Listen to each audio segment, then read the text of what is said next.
चोली में पियर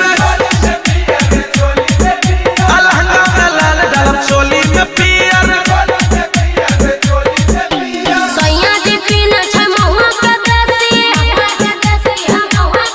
आहे सैया जी पीना छै महुआ के देसी आहे फगुआ में मजा मिले देब रस बेसी आहे फगुआ में मजा मिले देब रस बेसी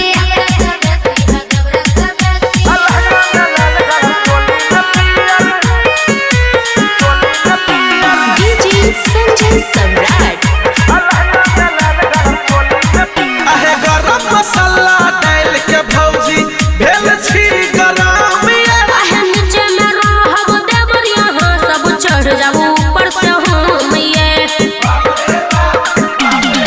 आहे गरम मसाला डाल के भौजी भेल छी गरम आहे नीचे में रहब देवर यहाँ सब चढ़ जाबू ऊपर से हम ये आहे गाड़ी में गाड़ी सफारी